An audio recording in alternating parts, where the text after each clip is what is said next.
Hi guys, so I'm gonna read the part two of the Fantastic Four annual number two. So this is another Doctor Doom story. So the fabulous Fantastic Four fall victims of the final victory of Doctor Doom. All new thrills. A Stanley story spectacular. A Jack Kirby illustrative idol. A Chick Stone delineation delight. A Sam Rosen lettering landmark. Riding over the city in their world-famous Fantastic car, the Fantastic Four are shocked to see the almost impossible happen. Motor trouble. And thus begins our tale. Ben, you forgot to rebore the jet exhausts. They're jamming up. Reed, we're going to crash. I can flame on and save myself. But what about you three? Climb up. You're all rocking the boat. I'll land this tub somehow. Editor's note: if you think the FF are in trouble now, well, what do you wait till see what happens when they meet up with? How did you ever guess? Quick, Johnny! It's up to us to clear a path so Ben can land. Move it, you blasted road hogs! I knew I should have taken the train. Emergency landing coming up. Pull over! Pull over! All clear, Ben, except for that one. Old Fliv, Ben, look out! Hey, where'd he come from? Then, a few seconds later, look what you did to my fender! Be thankful, pal. A lesser man might have squashed your whole blamed car. I'm not thankful. I came to New York to see the fair, not to have my fender smashed by a bunch of freaks. But look, pal, it was an emergency. We don't get our kicks going around smashing fenders when we're the head clobbering type. Now give me that blasted hunk of tin and I'll fix it before you make a federal case out of it. Look out! Not so hard! Nuts. They just don't build them the way they do now. Ben, take it easy. It's an old car. Gulp. Kaplunk.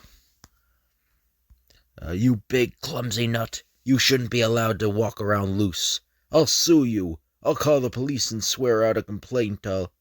Hold it. Boy, you try to do a guy a favor and then bluey. I'm an art dealer, sir. Would you accept 1,000 for your car? 1,000? Even if you mean pennies. That old heap ain't worth it. Well, if you're really serious, I was thinking of selling it anyway. There, my good man. Now that it's my car, go ahead and hit it. Do a good job. What is this, National Crackpot Week? I assure you I am quite sane. Now, if you'll kindly wreck my car.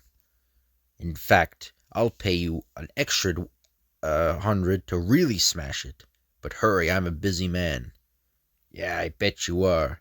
It's a full-time job dodging those guys with the butterfly nets and white jackets. Okay, stand back, it's your dough. But just to satisfy my curiosity, what are you going to do with this pile of nuts and bolts after I wreck it? I'll sell it for a fortune. It will be a new type of pop art, an original clubber creation by the famous Thing. That'll do now, thanks, it's perfect. A few minutes later, let's get out of here before some other nut grabs me. You're just in time, Ben. I've got her fixed now. If old bashful Benjamin's gonna be the pilot again, I'll fly back to HQ under my own power. It's safer. I hope we have no more delays. I have an appointment at the hairdresser in half an hour. But perhaps our fabulous foursome would not be so anxious to return to their headquarters if they knew what fate had in store for them. And now we go to outer space. The last the world saw of the evil Doctor Doom, he was hurtling out into space towards an unknown destination after his defeat by the FF, but no one on Earth suspected what happened next. Strange, that seems to be a human form, falling towards Jupiter. Only enough oxygen within my iron mask in their pod to last another 2 or 3 minutes. See FF number 23, The Master Plan of Doctor Doom. Editor. See how Doctor Doom fell into another dimension. He fell in like a dimension. Um, when he's trying to trap the Fantastic Four, he fell into another dimension in that story. Suddenly, a powerful attractor ray shoots out from the mysterious hovering satellite. Something is drawing me back. I am being held against a flat metal object. That means some form of living intelligence is at work. No matter who or what it is drawing me into a ship. Faster, faster. There is still a chance for me to survive. And as surely as men know me as Doctor Doom, I shall be the master of whomever I am about to confront. I shall find a way to make him serve me.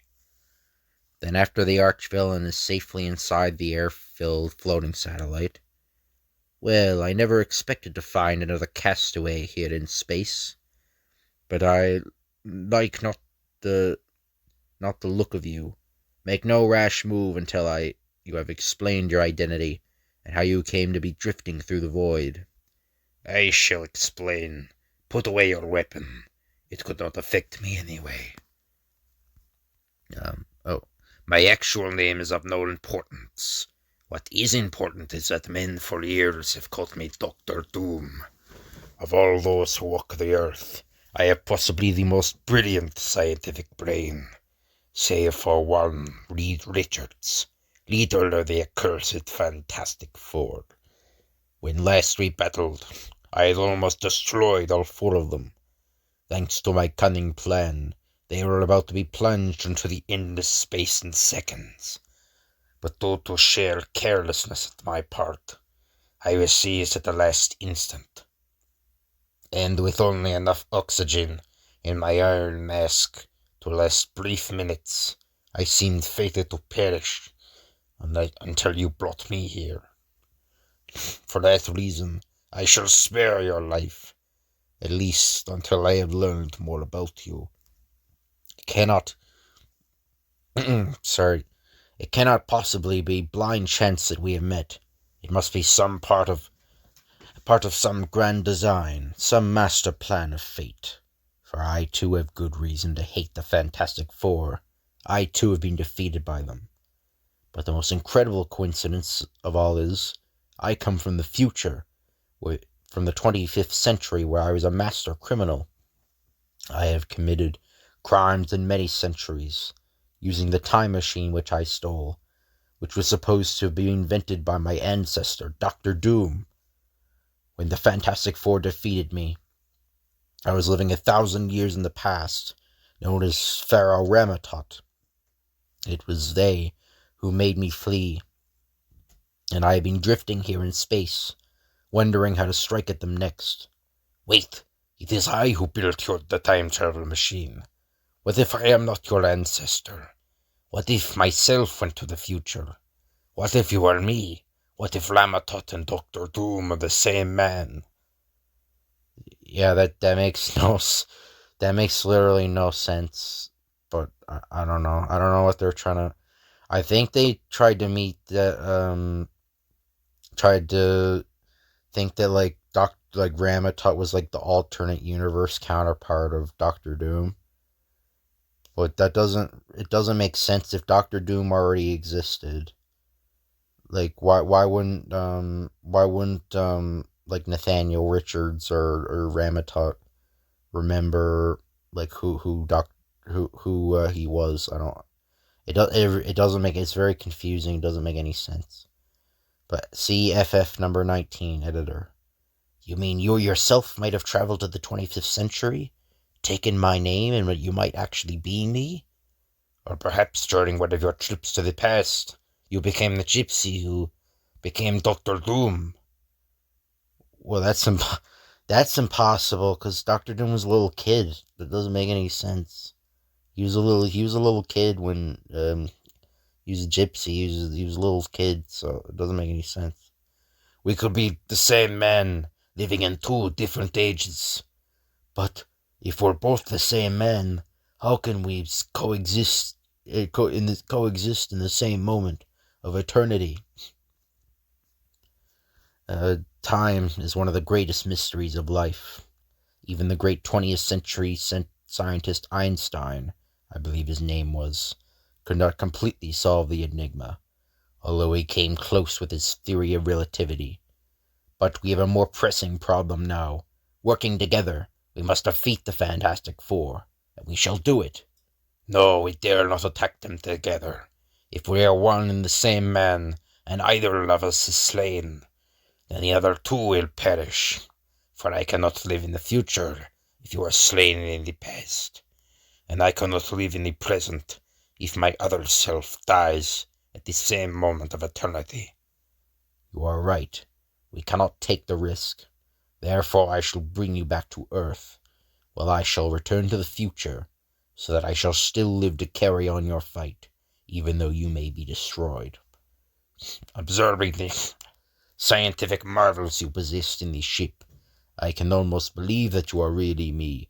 What other human brain could be so brilliant? It has been said that Reed Richards is the superior of both of us. Bah! I intend to put an end to that lie once and for all. This time I shall beat him so conclusively that the world will know I am the master. And so, our stage is set, our characters are assembled, the play has begun, and one of the most mind-staggering contests of all time is about to be fought as the space capsule containing the diabolical Dr. Doom hurtles towards Earth, while Rama-Tut, the fearsome menace from the future, returns to the 25th century. This time victory shall be mine. I shall feel it in every fibre of my being. And though we don't wish to divulge the ending yet, we can say that in a certain special way, Dr. Doom is right. Sometime later, gazing wistfully out of the FF headquarters, Sue Storm points out a dramatic sight to the tall, handsome, commanding figure beside her. Reed, make a wish. That's a shooting star. That's odd. Judging by its speed and trajectory, I'd almost guess it was a man-made capsule instead. And speaking of capsules, you'll have to excuse me, Sue. I have some work to finish off. He's so preoccupied lately that as far as he's concerned, I might as well be the invisible girl all the time. Ever since Dr. Doom disappeared into space, I've had a premonition that he'd return, more dangerous than ever. And as though to lend emphasis to the words of Mr. Fantastic, an iron-masked figure parachutes safely to Earth as his capsule plunges into a swift, watery end outside the New York harbor. Then a short time later, the awesome figure of Dr. Doom again appears in the teeming metropolis to menace mankind. This time there shall be no slip-up, no mistake. This time my plan shall be worked out to the most minute detail. It shall be so devilishly cunning that the Fantastic Four shall be trapped before they even suspect I have returned. Then, with the supreme confidence of a master of egotist, the most diabolical villain of all time strides through the streets of New York, knowing that his very visage is enough to make the ordinary men stand aside in mute shock. Never will the mass of teeming humanity ever forget that Dr. Doom once walked among them. Meanwhile, in the Latvian embassy building at the shadow of the UN, the ambassador of that little-known nation is granting a news interview. We know your nation has a prime minister, sir, but it's rumored he isn't the real ruler. Nonsense, gentlemen. Surely you don't believe in such foolish rumors. Nonsense, gentlemen. Surely you don't believe in such foolish rumors. What were you expecting me to admit?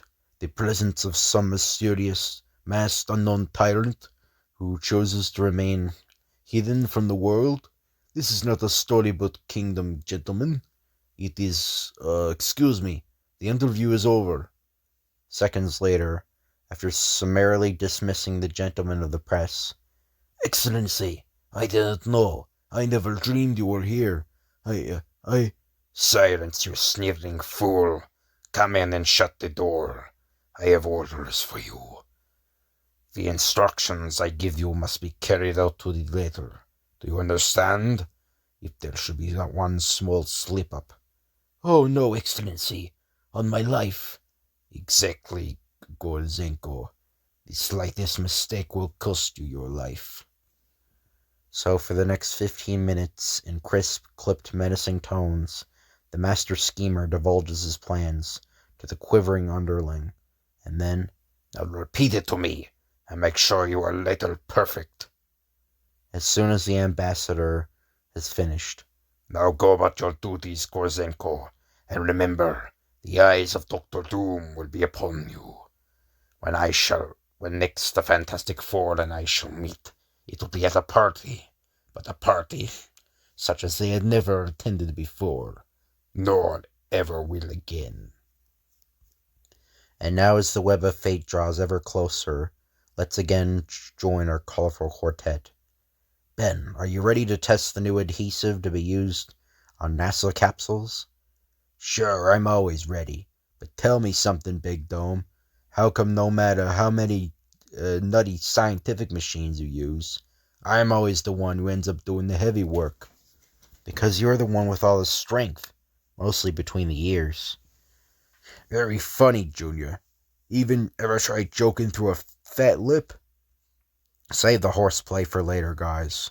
I want to see how strong that adhesive has been. Try pulling the two plot box apart now. Nuts. You'd think a living doll like me would get a more glamorous jobs than this to do. Ugh. Thanks, big fella. The adhesive passed its test.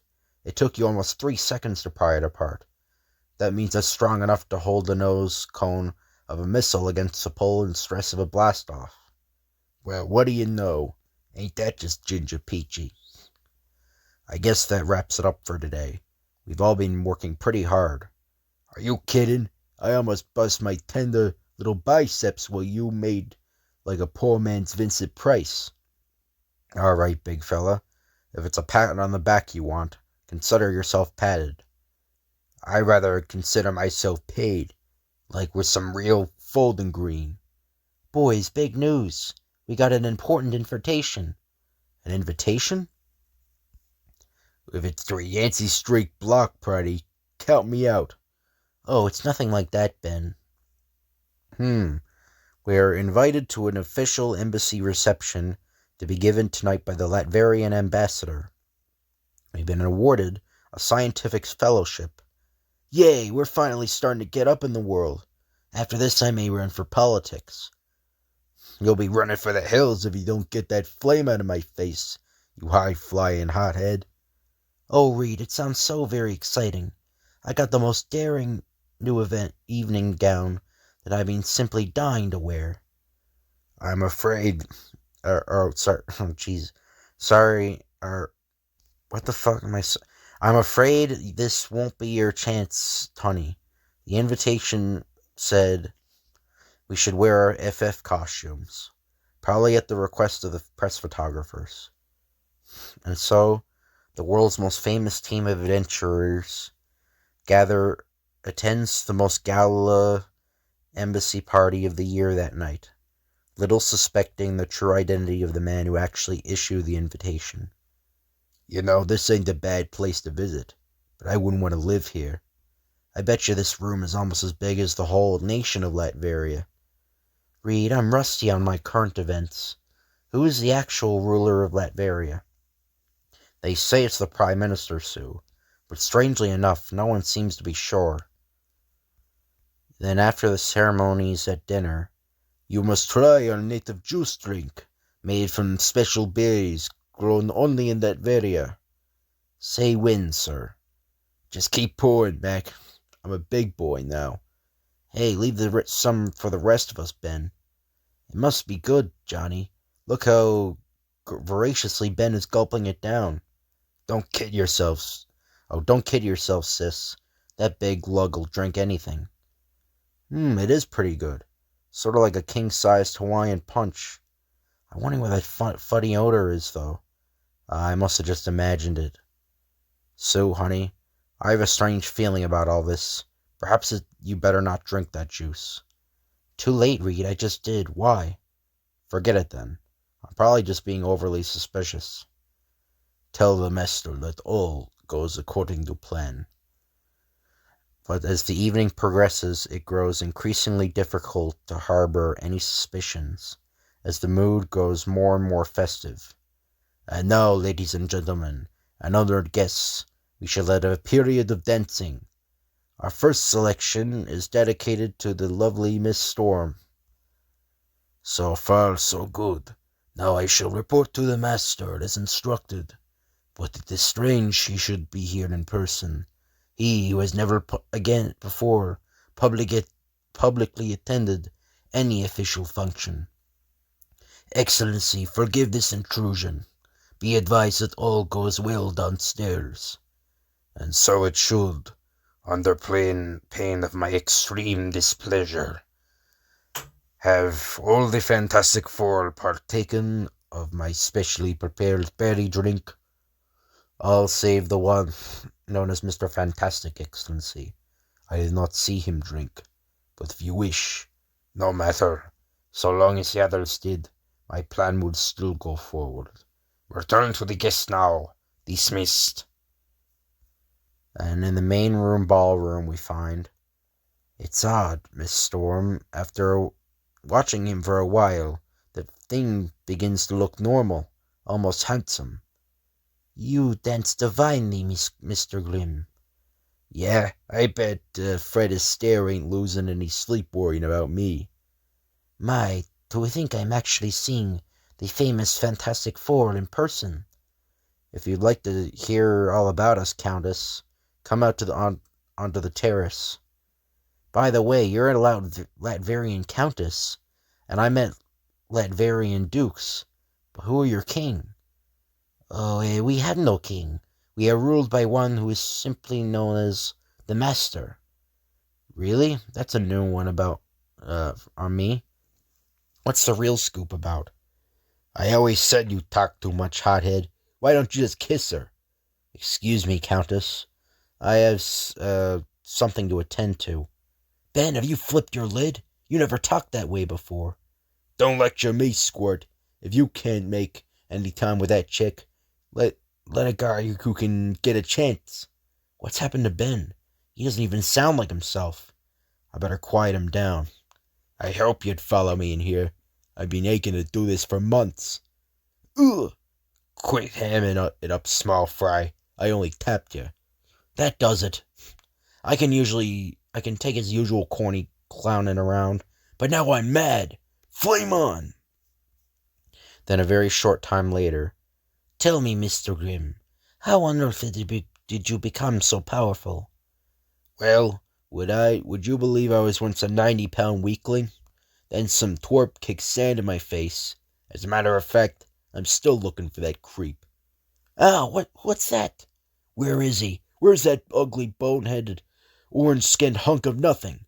It sounds like the Torch, my little best friend. Hey, knucklehead, what gives? You a candidate for some padded cell or something? This is an embassy, not a gym. You're a fine one to talk after what you just did. What did I do? I've been sitting with that cute tomato for the past half hour. One thing about Ben, he's no liar. If he's been sitting there, then who? Wait a minute. You just can't go around burning through walls and then fly away. You got some explaining to do. Meanwhile, watching through a special one-way vision wall, we find my special berry juice is taking effect. The Fantastic Four are imagining just what I desire them to imagine. There is Susan Storm, trying to see what is wrong. Now for her supplies. Reed, you've got to stop Johnny and Ben. They're... Oh, Reed, how could you? What are you butting in for? I'm busy now. Go haunt a house or something. You'd speak to me that way. I thought you loved me. Love you? You're lucky I even tolerate you.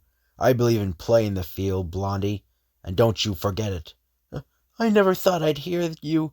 Not you.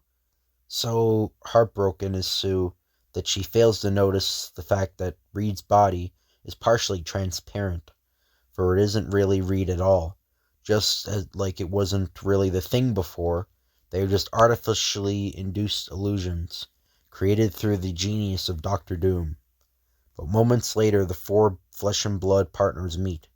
Sue, Johnny, Ben, what's going on here? You had the nerve to ask that?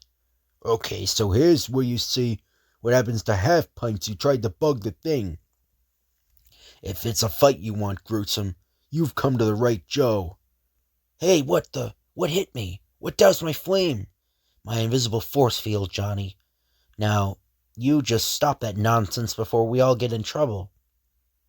But maneuvering quickly, the torch skims around Sue's potent force screen and flames on again. Now, as I was saying, hey, what the? So here's something for you to chew on, twerp.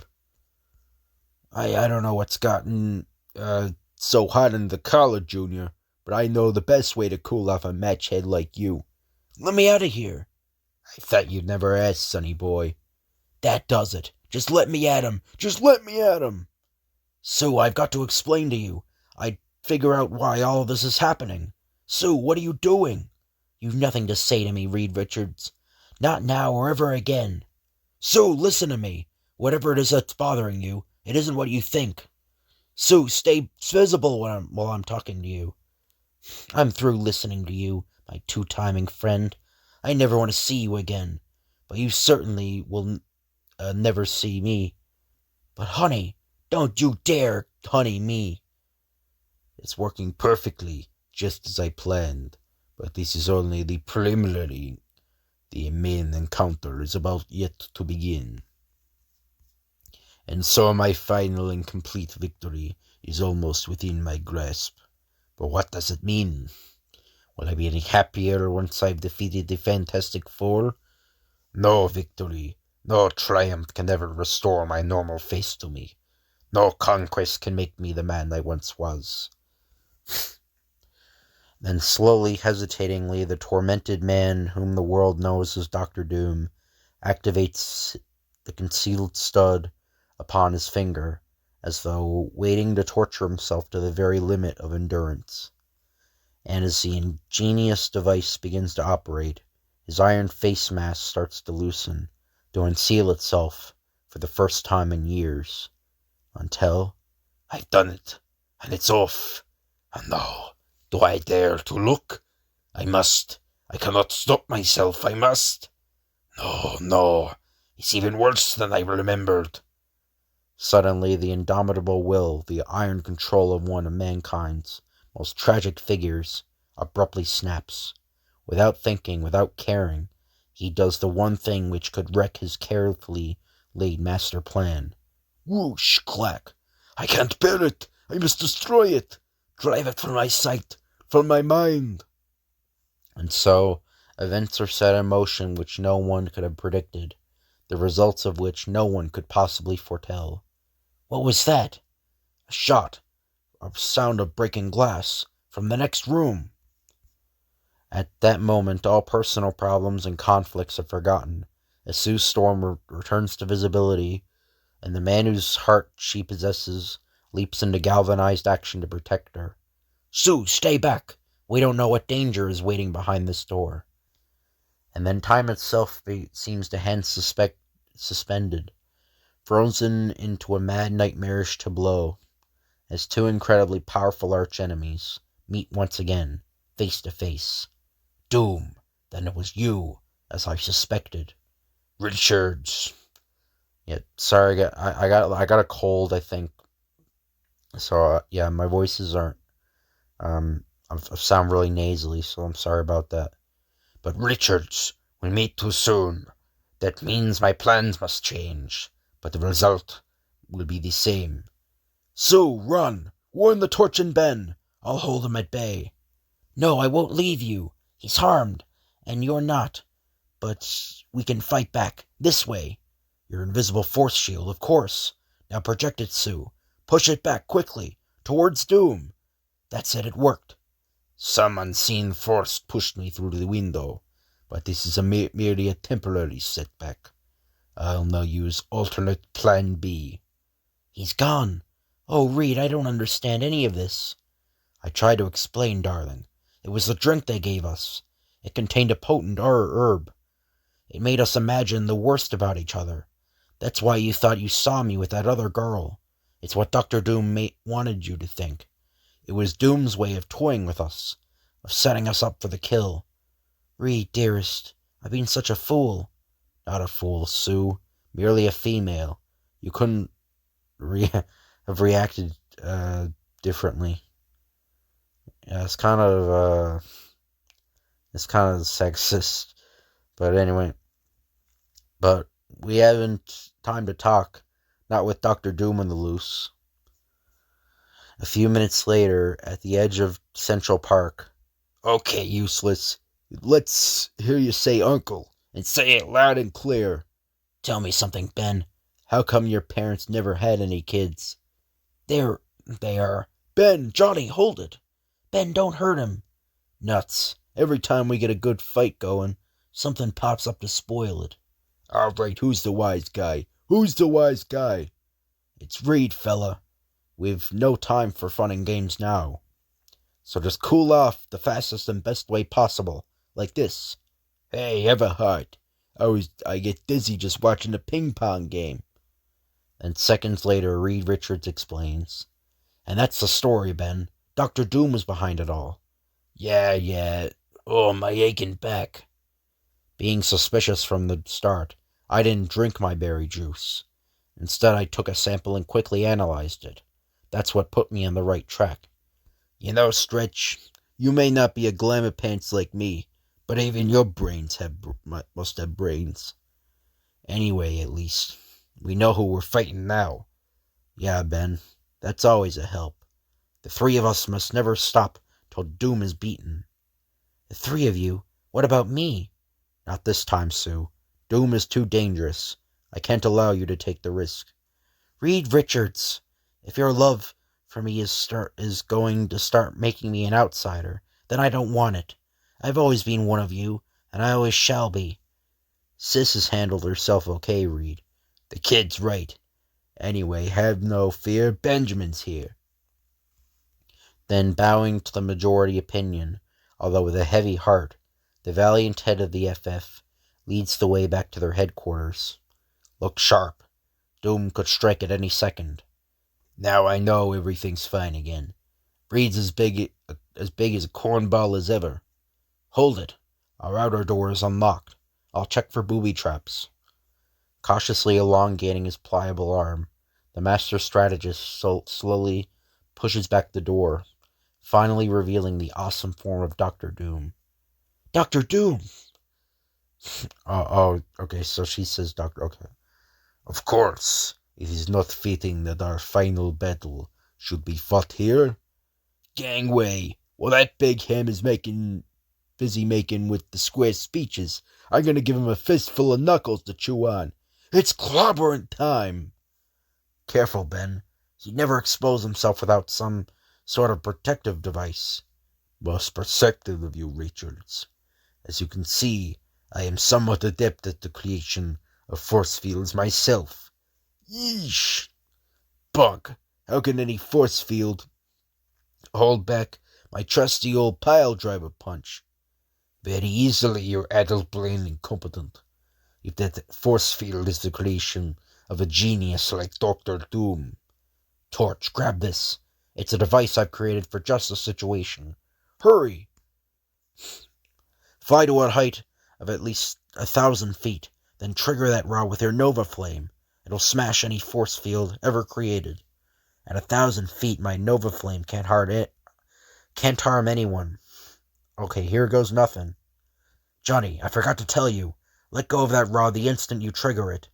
It's so powerful that an energy feedback might hit you. It's no use.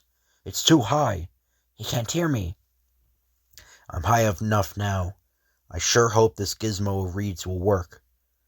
And so the Human Torch utilizes one of his most potent powers, as he causes himself to burn with the brilliance and intensity of a near-nova explosion, lighting up the sky for miles around. So powerful is Reed Richards' force field disruptor that only such an intense explosion of energy is sufficient to trigger it, and then as the power surges down through the insulated cable, Look at Dr. Doom! So indescribably strong is the impact of the force field, it is dissolved instantly, as the man who created it is unable to withstand the pulsating pressure. I always knew how worthy a foe you were, Richards. This is what will make my inevitable victory all the more sweet. It will be a few seconds before Doom can pull himself together. He's stalling for time. But what about Johnny? Oh no, it's what I feared. He's lost control. He's plummeting to Earth. I can still flame on, but not enough to keep me airborne. I'm gonna crash. Can't save myself. Only one chance, Ben. Grab my legs, slew my waist, anchor me down. I gotta catch him as he falls past me. Don't miss him, Reed, please. Please, my darling, don't miss him. I know I'll catch him. The big question is, can I hold him with my gloved hands while the flame is on? And then, as the semi-conscious Human Torch hurtles past, too dazed to think of turning off his flame, the fantastic arms of Reed Richards move with dazzling speed. I've got him! My hands, the pain, unbearable, but can't let go. Can't let go. Then seconds later, the ordeal is ended. Reed, you did it, you did it. Now that the kid's okay, let's continue where we left off, Cuddles. Quick, before Doom strikes again, spill my alkali solution, number 16T, into a beaker. Sue, in the name of heaven, hurry! Reed, I didn't even realize. I wasn't aware of the pain you must have suffered, my darling. One doesn't think of pain when a human life is at stake. It's a good thing the solution was near at hand. Someday remind me to put it on the open market. Tired. Can't keep my eyes open. Sorry, Reed. Can't fight anymore. You needn't apologize, lad. You've earned your rest. Without you, Doom might be now in command. The fight is ours from now on. Okay, Doomsy. How do you want it? One nice fast clobber, or shall we waltz around for a while first? You low-born clod, in your abysmal ignorance and conceit, you forgot to whom you speak. I am still easily your master. Yeah, sorry about that. Yeah, I think I'm getting like some sort of nasal thing. But you might not know it, Tinhead, but you just made your exit speech. And now I'm gonna... Hey, what? What's going on here? I can't move. Wrong as usual, you bestial boar. You can move in one direction. Down. This miniature paralysis gun of my own design, so easily concealed into the palm of my hand, is but one of the many reasons why Dr. Doom can never be vanquished. But then, before the arch-menace can make another move, do my eyes deceive me? No, it is no illusion. I am turning invisible. You never suspected that I have the power to turn others invisible as well as myself. Nor could you have ever imagined how difficult it is to move about without seeing your own body. Bah! With my mentality, we'll adjust within seconds. No, you won't. Not while I throw a little invisible force pellets to keep you off balance. You fool! How long do you think you can hold me at bay with such ineffectual parlor tricks? But then, in her excitement, Sue begins to turn her body invisible, momentarily forgetting that such an act causes her foe to turn proportionately visible again. It was most injudicious of you to permit me to observe that you cannot be invisible at the same time as your opponent. And now that I can deduce the limits of your powers, it will be a simple matter for me to keep you in check by means of a simple radar device built into my armor. But a calm, commanding voice causes Dr. Doom to turn once more as the two magnificently matched foes of all time face each other unflinchingly. Why battle a female, Doom, while I'm as yet undefeated? My sentiments exactly, Richards. Your fight is with me alone. It always has been, since we first met, those long years ago.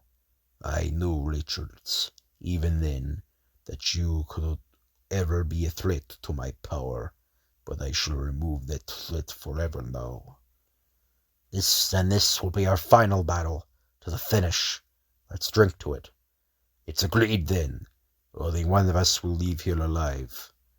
I regret that things could not have been different. You might have given the world so much. The world which has made me an outcast. The world which rejected me. What do you know of the world?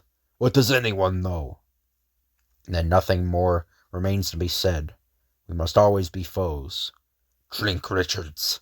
I weary of this talk. I ache to smash you, to drive your last cursed face from my memory forever. This machine will prove once and for all. No need to explain, Richards. I can deduce its function most clearly. Remember, I am every bit your scientific equal. That, my implacable enemy, remains to be seen. Reed, not that saplo gun. Not that. You can't. Stand back, Sue. It's the only way.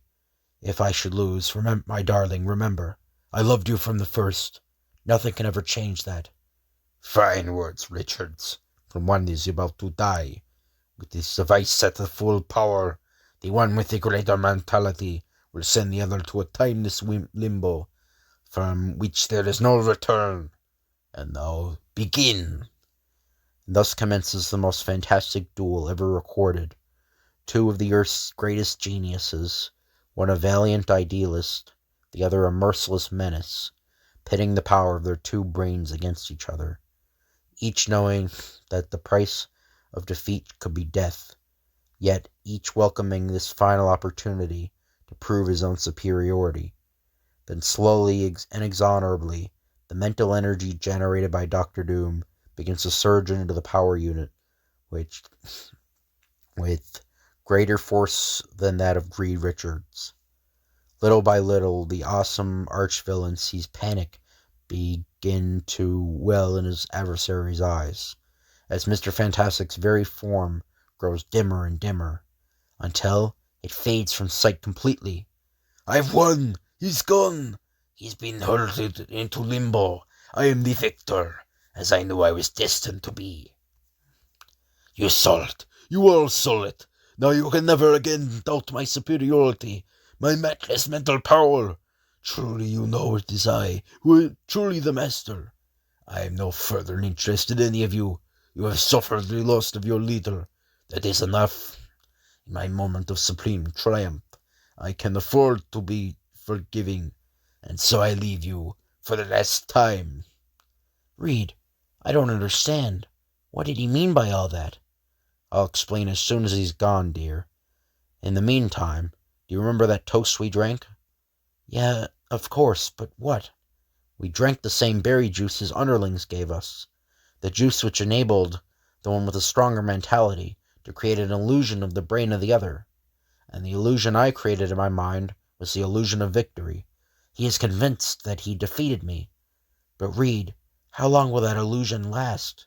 The kid's right. It'll wear off someday, and he'll be back. Let me tackle him now before he gets away. No, Ben, it would serve no purpose. We're not murderers. We can't kill him, and he's committed no crime for which he can be arrested. As head of a... I mean, if he wasn't the leader of a country, I mean, that would be breaking and entering. Probably property damage. I don't know, I don't know what crime mind control would be. Yeah, that I'd say, but he did break and enter and property damage, so I don't know.